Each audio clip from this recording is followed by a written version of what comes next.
اقرأ وربك الأكرم الذي علم بالقلم علم الإنسان ما لم يعلم۔ السلام علیکم ورحمۃ اللہ وبرکاتہ۔ یہ آیت نمبر 27 آج انشاءاللہ ہم دیکھیں گے۔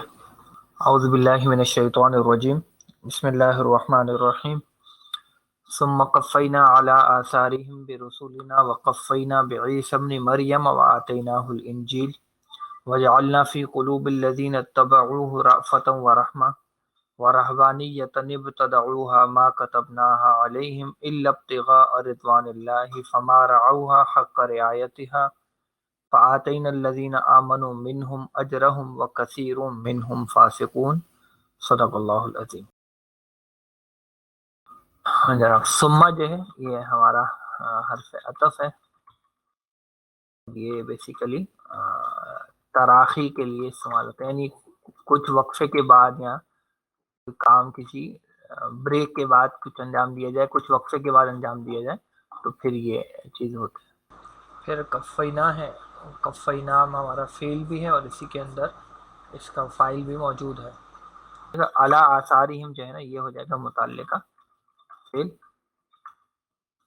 اور یہ کفینا جو ہے اس کا تعلق ایکچولی سمجھے کہ یہ مفعول بصلہ ہے۔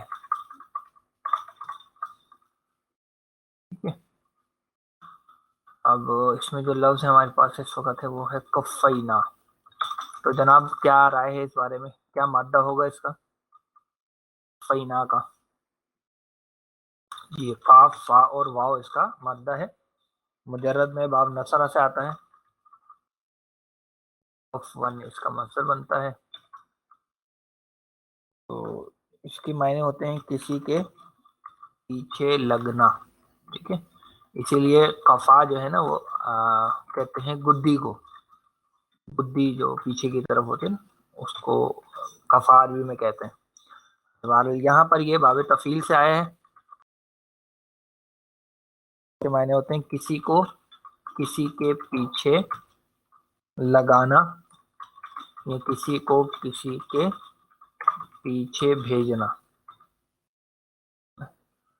تو یہاں باب تفعیل میں کہ ماضی میں جمع متکلم کا صیغہ ہے، فعلنا اس کا وزن ہے، فعلنا کے وزن پہ اصل میں تو یہ بنے گا کفونا، کفونا، لیکن یہاں پہ بھی اس مادے کا نام کیا ہوگا جی؟ کاف فا واو کا مادے کا نام کیا ہوگا؟ ناقص واوی۔ تو ناقص کا قاعدہ یہاں پر استعمال ہوگا، ایکچولی یہ آپ دیکھیں گے واو کون سے نمبر پر ہے جی؟ اس لفظ کے اندر واو کا نمبر کیا ہے، کون سے نمبر پر یہ آ رہا ہے؟ دیکھیں قاف پہلا حرف ہے، پھر فا 2 دفعہ ہے تو یہ 3 ہو گئے، اور واو چوتھے نمبر پر ہے، ٹھیک ہے۔ تو اب ناقص کا یہ قاعدہ ہے کہ واو کسی مادے میں واو چوتھے نمبر یا اس کے بعد ہوتا ہے تو ہم اس کو پھر واو کو یا میں بدل دیتے ہیں، تو یہ کام ہم نے کیا ہے اور یہ بن گیا ہے کفینا۔ بہت آسان سا قاعدہ ہے، ناقص کے قواعد میں سے یہ ایک قاعدہ ہے، تو یہ ہو گیا کفینا۔ اچھا، پھر اعلیٰ آثارہم میں اعلیٰ جو ہے یہ ہمارا حرف جار ہے، اور اس اعلیٰ کی وجہ سے آپ دیکھ سکتے ہیں کہ آثاری جو ہے یہ مجرور ہو گیا، اور ہم جو ہے وہ پھر اس کا مضاف الیہ بن گیا۔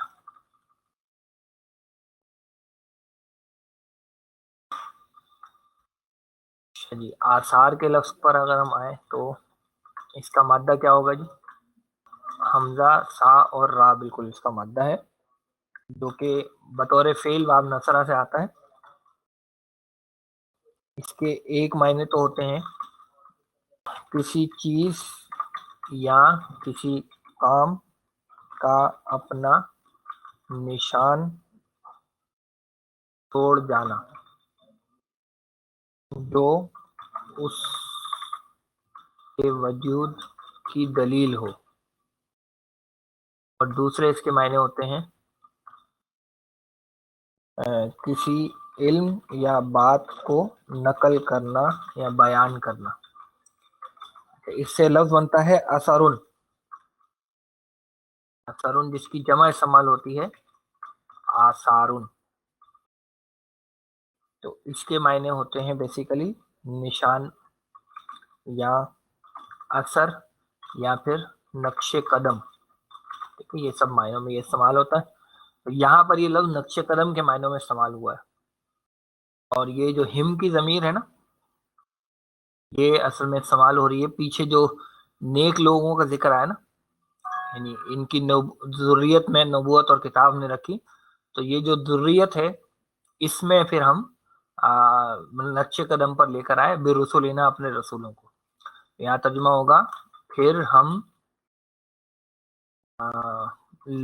پیچھے لائے ان کے نقش قدم پر اپنے رسولوں کو. اس طرح سے ترجمہ ہو جائے گا. اب پھر کیا ہے، وَقَفَّيْنَا بِعِيسَىٰ ابْنِ مریم، واو اس میں عطف. کفینا ابھی ہم نے دیکھ لیا ہے، فعل اور فاعل دونوں اس میں موجود ہیں. بی عیسیٰ ابن مریم میں یہ وہی ہے، بی عیسیٰ جو ہے یہ ایکچولی اس کا مفعول بالصلہ ہوگا، اور ابن مریم جو ہے یہ بدل ہے عیسیٰ کا، عیسیٰ کا بدل کر لیں. ٹھیک ہے، اب عیسیٰ تو نام ہے، اور بی کی وجہ سے ہم کیا کہیں گے اس کو کہ یہ حالت جر میں ہے. اور اس کی یہ حالت جر اس کے بدل میں آپ دیکھ رہے ہیں کہ آپ کو نظر آ رہی ہے، ابنی مریمہ. ابنی مضاف ہے، مریمہ جو ہے وہ اس کا مضاف الیہ ہے. تو بدل ایک پورا موضوع ہے. عربی زبان میں 4 طرح کے جو ہے وہ بدل ہوتے ہیں. میں صرف ابھی ان کے نام لکھ رہا ہوں، پھر تفصیل پہ کسی اور موقع پہ چلے کلام کریں گے. ایک ہوتا ہے بدل الکل، ایک ہوتا ہے بدل الاشتمال، ایک ہوتا ہے بدل الغلط. ٹھیک ہے، بدل الکل سے مراد یہ ہوتا ہے کہ آگے جو لفظ لایا جا رہا ہے اس کو ریپلیسمنٹ میں، یا کیا کہیں گے اس کو، ریپلیسمنٹ کہہ لیجیے فی الحال، تو وہ پوری طرح سے پہلے والے لفظ کو ریپلیس کر دے. یعنی پہلا والا لفظ بولا جائے یا بعد والا لفظ بولا جائے تو ایک ہی چیز. بدل البعض میں کیا ہوتا ہے کہ پہلے کسی بڑی چیز کا ذکر ہو اور اس کے بعد اس کے کسی جز کا جو وہ تذکرہ آ جائے. بدل الاستعمال یہ بدل البعض ہی کی طرح کا ہوتا ہے، لیکن اس میں یعنی یہ بدل البعض عام طور پر شخصیات وغیرہ کے حوالے سے، چیزوں کے شخصیات وغیرہ کے حوالے سے ہوتا ہے. یہ جو ہے یہ چیزوں کے حوالے سے عام طور پر پایا جاتا ہے. اور بدل الغلط ہوتا ہے کہ آپ نے غلطی سے کوئی بات کہی، اب آپ اس کو مثلا میں کہوں جاء زیدن، پھر میں کہوں حامد، تو مطلب یہ کہ میں نے غلطی سے زید بول لیا تھا، اصل میں مجھے حامد کہنا تھا. تو ایک بات. دوسری بات یہ کہ 2 چیزیں اس میں ہوتی ہیں، ایک ہوتا ہے بدل، اور اس سے بھی پہلے ایک چیز ہوتی ہے جس کو ہم کہتے ہیں مبدل منہ. یہ 2 عربی کی اصطلاحات ہیں جو اس میں استعمال ہوتی ہیں. مبدل منہ یعنی جس کو ہم کہیں گے یہاں پہ اصل، جو ہمارا اصل اسم ہے، اور بدل جو اس کی ریپلیسمنٹ میں ہمارے پاس آ رہا ہے. تو ایک چیز. اور دوسری بات یہ کہ اصل اور بدل میں اعرابی مطابقت پائی جاتی ہے، یعنی اعراب جو ہوگا وہ اصل اور بدل کا سیم ہوگا. تو اس لیے اب آپ یہاں پہ اگر آپ آئیں تو ابن مریم جو ہے یہ بدل ہے عیسیٰ کا، اور عیسیٰ کس حالت میں تھا؟ وہ بازر بی کی وجہ سے جر میں تھا. اسی لیے یہاں آپ دیکھ رہے ہیں ابنی پر جو زیر آ رہی ہے، اور یہ جر میں کیوں ہے؟ کیونکہ یہ عیسیٰ کو ریپلیس کر رہا ہے، عیسیٰ کا بدل بن کر آ رہا ہے. ٹھیک ہے، عیسیٰ جو ہے وہ مبدل منہ ہو جائے گا. اس کو آپ یوں کر سکتے ہیں. یہاں اگر میں دکھاؤں آپ کو، اسی کو یہاں لے آؤں، تو اب وہ یہ بی جو ہے وہ ہمارا حرف جار ہو جائے گا، اور عیسیٰ جو ہے وہ ہو جائے گا مبدل منہ. یعنی اس کو ہم اصل بھی کہہ سکتے ہیں. اور ابن مریمہ یہ ہمارا ہو جائے گا بدل. اس طرح سے یہ بات بن جائے گی. یہ پورا ایک موضوع ہے بدل کا، اور بدل کی یہ اقسام. یہاں پہ یہ بدل کل ہے جی، یہاں پہ یہ بدل کل ہے، کیونکہ جب ہم عیسیٰ بولتے ہیں یا ابن مریم بولتے ہیں تو دونوں ایک ہی شخصیات کو، ایک ہی شخصیت کو بیسیکلی ظاہر کرے ہوتے. تو یہاں پہ بدل کل ہے. تو یہ بدل کا پورا ایک بہرحال موضوع ہوتا ہے، جو کہ آپ کو عام طور پہ عربی کی کتابوں میں ایک ٹاپک ہوتا ہے توابع، یعنی وہ چیزیں جو ایک دوسرے کے تابع آتی ہیں جی، توابع. اس کے تحت میں یہ ٹاپک پھر ڈسکس کیا جاتا ہے. ابھی اتنا وقت نہیں ہے کہ یہ پورا موضوع ہم یہاں پہ ڈسکس کر سکیں، پر میں نے اشارہ کچھ کر دیا جو ضروری چیزیں ہیں. تو یہاں اگر ہم اس کا ترجمہ کریں تو ہو جائے گا اور ہم پیچھے لائے عیسیٰ کو جو مریم کے بیٹے.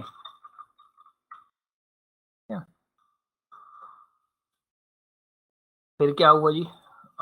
پھر ہے وَآتَيْنَاهُ الْإِنْجِيلَ. واو عطف کا ہوگا اس میں جناب علی، یوں کر دوں میں اس طرح سے.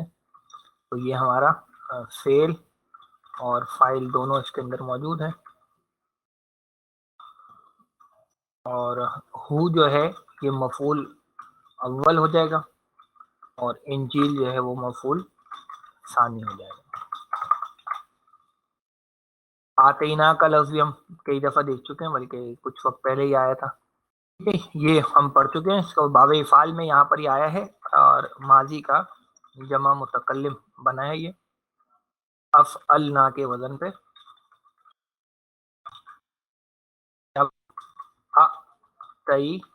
نا، اور یہاں یہ دو حمزہ والا قاعدہ استعمال کر لیں گے تو یہ بن جائے گا آتینا. اور یہ میں آپ کو بتا چکا ہوں کہ دو مفعول کے ساتھ آتا ہے، تو دونوں مفعول اوپر موجود ہیں. یہ ہو کی ضمیر عیسیٰ علیہ السلام کے لیے ہو گئی، اور انجیل جو ہے وہ دوسرا مفعول بن گیا. تو اس کا یہاں تک ترجمہ ہو جائے گا اور ہم نے دی ان کو انجیل. پھر آگے چلیں تو یہ واو عطف کا آ گیا. پھر جعلنا فعل اور فاعل دونوں چیزیں آ گئی اس میں. فی قلوب الذین اتبعوہ، یہ ہم کہیں گے متعلقہ فعل، دیکھیں گے اس کی تفصیل. اور رأفتن و رحمتن جو ہے یہ مفعول ہے. اب اس میں جعلنا سے تو آپ لوگ واقف ہیں، اور اتبعو کا جو لفظ ہے اس کو البتہ ہم دیکھ لیتے ہیں جی. تو فی ہمارا ہو گیا حرف جار، اس کی وجہ سے قلوب جو ہے وہ مجرور ہو گیا. لیکن آپ دیکھ رہے ہیں کہ قلوب پر تنوین نہیں ہے، تو یہ اس طرح اشارہ ہو رہا ہے کہ یہ مضاف بھی بنا ہے یہاں پہ.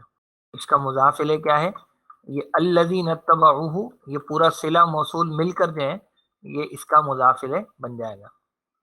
فی الحال یہ الذین ہمارا اسم موصولہ ہے. اتبعو جو ہے اس میں فعل اور فاعل دونوں چیزیں آ گئیں. ہو کی ضمیر اس کی مفعول ہو گیا، اور یہ جو الذین اتبعوہ ہے یہ پورا کیا ہو جائے گا؟ مضاف الیہ.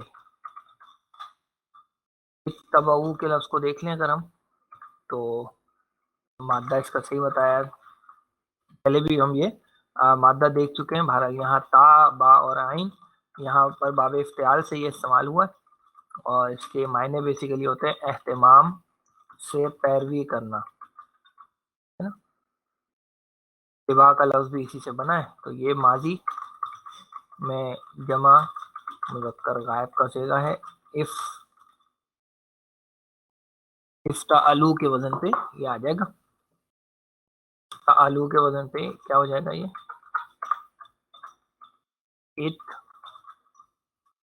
اتبعوا. اب یہاں آپ یہ دونوں تا کا ادغام کر دیں گے تو یہ بن جائے گا اتبعوا. اور ہو کی یہ جو ضمیر ہے یہاں پر یہ ہے عیسیٰ علیہ السلام کے لیے. ٹھیک ہے. اس میں رافت کا لفظ ہم دیکھ چکے ہیں. را حمزہ فا یہ تھا با فتح سے, اور رافت نرم دل ہونا, تو رافت کہتے ہیں نرمی کو. ٹھیک ہے نا. اسے یہ جو لفظ اگر ہم بنائیں گے رافتن, تو یہ اس میں ذات بن جائے گا اور اس کے معنی ہو جائیں گے نرمی, شفقت,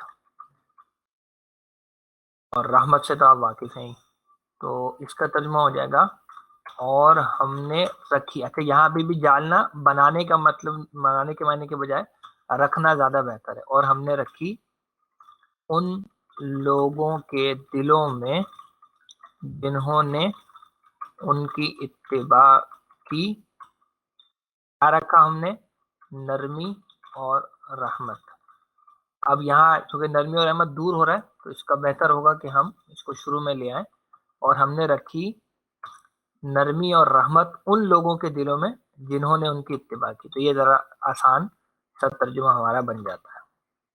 ٹھیک ہو گیا. آگے کیا ہے جی؟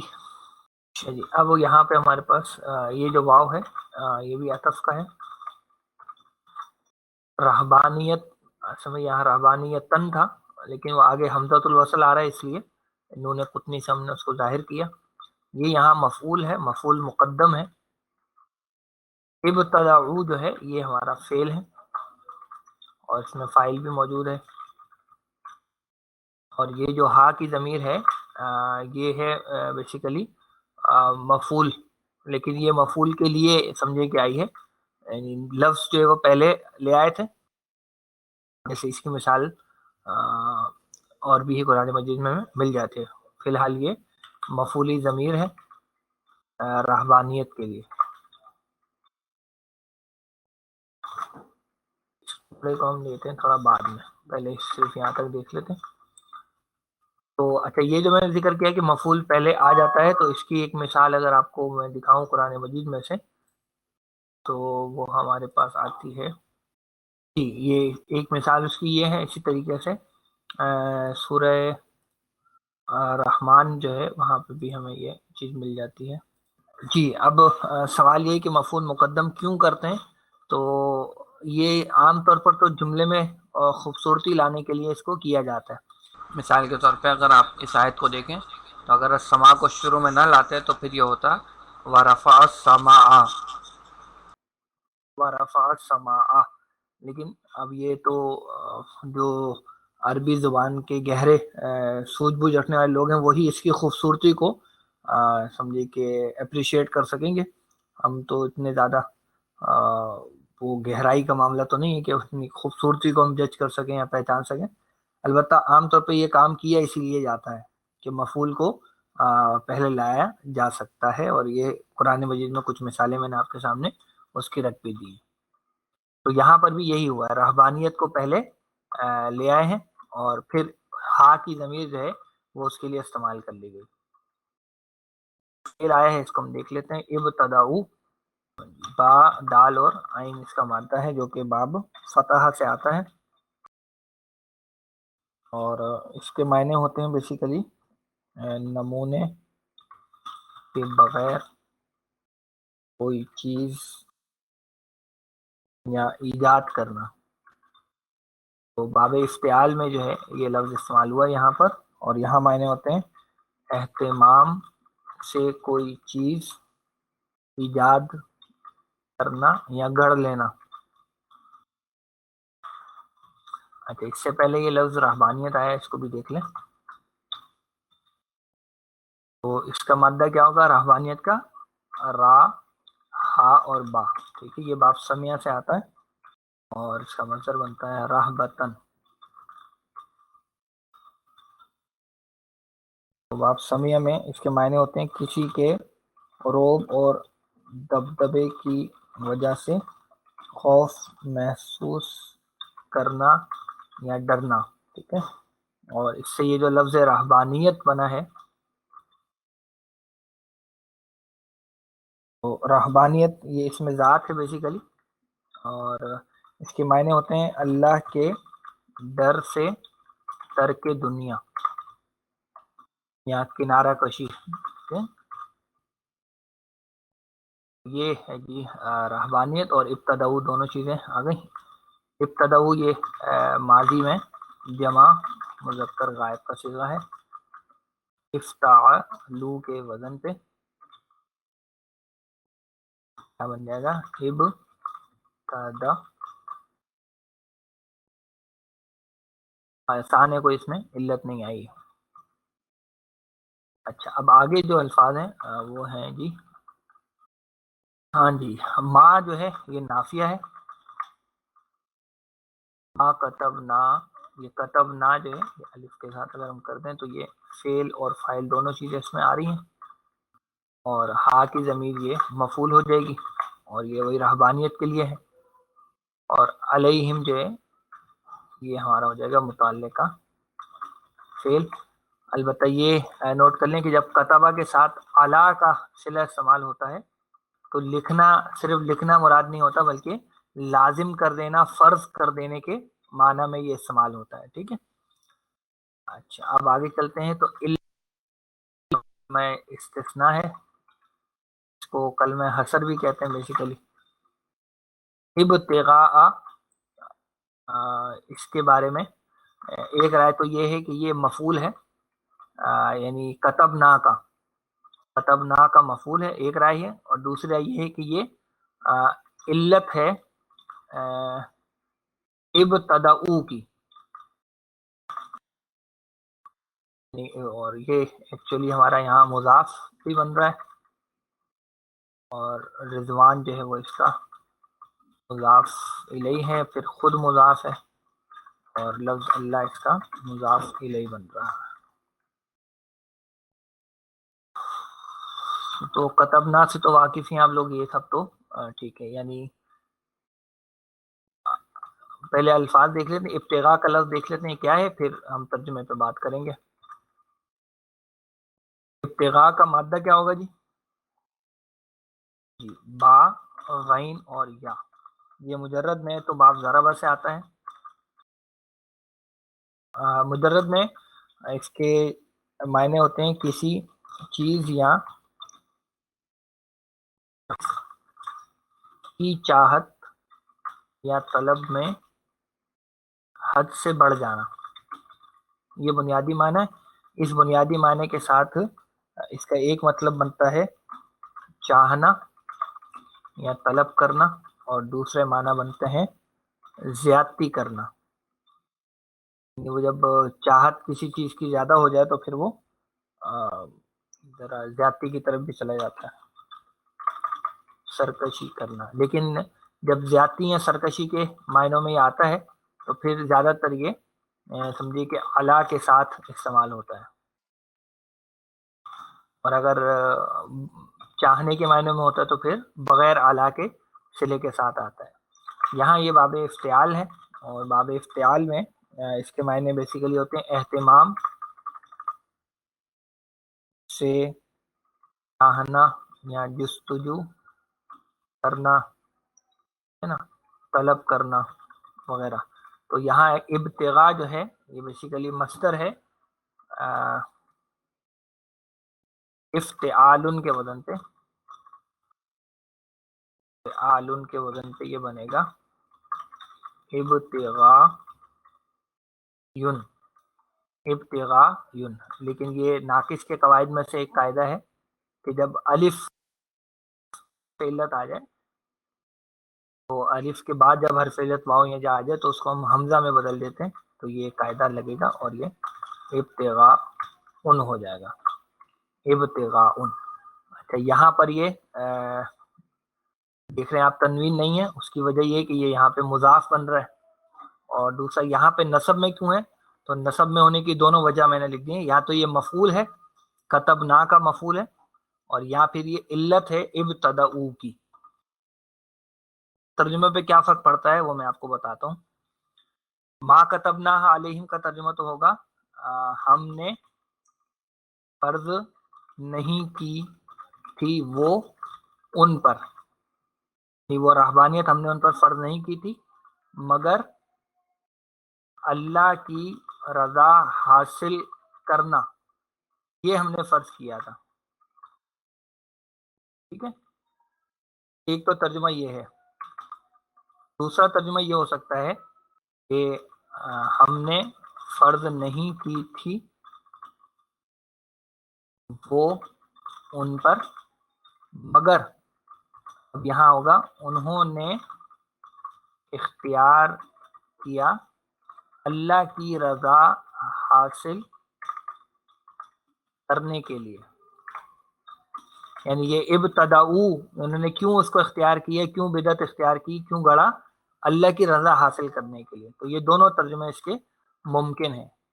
زیادہ تر نے جو ترجمہ کیا ہے وہ یہ والا کیا ہے، البتہ تھوڑا سا گہرائی میں جائیں تو یہ دوسرا ترجمہ بھی اس کا ممکن ہے. آگے بڑھتے ہیں جی. پھر کیا ہے؟ ہمارا آؤہا حق کا رعایت ہے، یہ فا جو ہے ہمارا حرف عطف ہو جائے گا جی. ما یہ کون سا ہوگا؟ ما نافیہ ہوگا. رعو یہ ہمارا فعل اور اسی کے اندر فاعل بھی ہے. ہا کی ضمیر جو ہے مفعول بن جائے گی اور یہ رہبانیت کے لیے استعمال ہو رہی ہے. اور پھر ہے حق کا رعایتہ، یہ ہے جی مفعول مطلق. مفعول مطلق ہے جس میں یہ حق کا جو ہے وہ مضاف بن جائے گا، اور رعایتی جو ہے میں بولتا کے ساتھ آئے گا، یہ مضاف الیہ ہو جائے گا، خود مضاف بن جائے گا. اور ہا کی ضمیر اس کا مضاف الیہ ہو جائے گا. یہ ہا کی ضمیر بھی رہبانیت ہی کے لیے استعمال ہو رہی ہے. اب اس میں جو راؤ کا لفظ ہے وہ دیکھ لیں، بس آسان سا ہے. کیا مادہ ہوگا جی راؤ کا؟ جی بالکل، را عین اور یا، حمزہ نہیں ہے، را عین اور یا ہے. اور یہ باب فتح سے آیا ہے. مصدر اس کا ہے رعایتن. کے کئی معنی ہوتے ہیں. ایک اس کے معنی ہوتے ہیں حفاظت کرنا، ایک اس کے معنی ہوتے ہیں رکھنا یا نگرانی کرنا، ایک اس کے معنی ہوتے ہیں مویشی چرانا. نا جو رائن کا لفظ بنا ہے نا وہ اسی سے بنا ہے، کلکم رائن و کلکم مسئول عن رعیتہ، وہ چیز. اور ایک معنی ہوتے ہیں رعایت کرنا. تو اس میں یہ جناب ماضی کا جمع مذکر غائب کا صیغہ ہے، فعالو کے وزن پر راع یو. اب یہاں آپ دیکھ رہے ہیں کہ دو حرف علت ایک ساتھ آ گئے، مادے کا حرف علت یا جو ہے وہ ہم گرا دیں گے تو یہ بن جائے گا راؤ. تو جب زبر بچتا ہے تو پھر ہم مزید چھیڑ چھاڑ نہیں کرتے. اور حق کا رعایت یا یہ حقہ کا جو لفظ ہے یہ بیسیکلی اکثر آپ کو نظر آئے گا کہ یہ مفعول مطلق بن کے آتا ہے. جیسے اتقوا اللہ حق تقاتہ، یعنی اصل مصدر کے بجائے حق کا لفظ لا کر پھر مصدر کو لایا جاتا ہے. یعنی راؤ کا ایک طریقہ تو یہ ہو سکتا تھا کہ فما رعوہا، اور یہ ہم کہتے ہیں رعایتن. ایک طریقہ یہ بھی تھا بات میں، یعنی فما رعوہا رعایتن، یعنی ترجمہ ہوتا ہے کہ انہوں نے نہیں نبھایا نبھانا، انہوں نے نہیں نبھایا نبھانا. لیکن یہاں پر جو کیا گیا حق کا، تو اس سے جو ہے ذرا بات واضح ہو گئی کہ انہوں نے نبھانے کی کوشش تو کی لیکن جیسے نبھانے کا حق تھا ویسے اس کو نہیں نبھایا. یہ مراد اس میں ہے. تو اس کا اگر ہم ترجمہ کریں، پس انہوں نے رعایت نہیں کی اس کی جیسے رعایت کا حق تھا. حفاظت کرنے کے معنی لے لیں، نگرانی کرنے کے معنی لے لیں، یا رعایت کرنے کے معنی لے لیں، یہ سارے آپشن آپ کے پاس موجود ہیں. اور آخر میں جو ہے پھر آپ کا بہت آسان سا حصہ ہے، فآتینا الذین منہم اجرہم. ٹھیک ہے، یہ فا پھر وہی عطف کا آ جائے گا. آتینا جو ہے یہ ابھی ہم نے اوپر دیکھا ہے لفظ، یہ فعل اور فاعل دونوں اس کے اندر موجود ہیں. الذین آمنوا منہم یہ اس کا مفعول اول ہے، اور اجرہم جو ہے یہ اس کا ہو جائے گا مفعول ثانی. اور وکثیر منہم فاسقون یہ واو عطف کا ہو جائے گا. اور کثیر منہم یہ طرح سے ہمارا مبتدا بن جائے گا، اور فاسقون جو ہے وہ خبر کے طور پر، یہ پہلے بھی گزر چکا ہے تو اس میں کوئی بھی مشکل چیز نہیں ہے. بس ہم نے دیا ان لوگوں کو جو ایمان لائے ان میں سے ان کا اجر، اور زیادہ تر ان میں نافرمان ہیں. یہ اگر ہم پوری آیت کا ترجمہ کریں تو ہو جائے گا، پھر ہم پیچھے لائے ان کے نقش قدم پر اپنے رسولوں کو، اور ہم پیچھے لائے عیسیٰ کو جو مریم کے بیٹے ہیں، اور ہم نے دی ان کو انجیل، اور ہم نے رکھی نرمی اور رحمت دلوں میں جنہوں نے ان کی اتباع کی، اور رہبانیت انہوں نے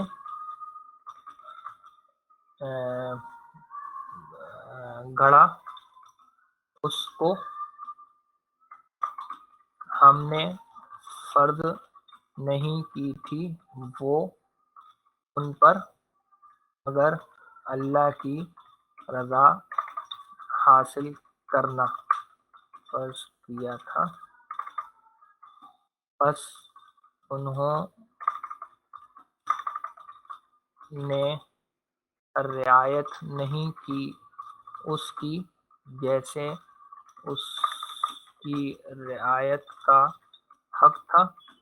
بس ہم نے دیا ان لوگوں کو جو ایمان لائے ان میں سے ان کا اجر، اور زیادہ تر ان میں نافرمان ہیں.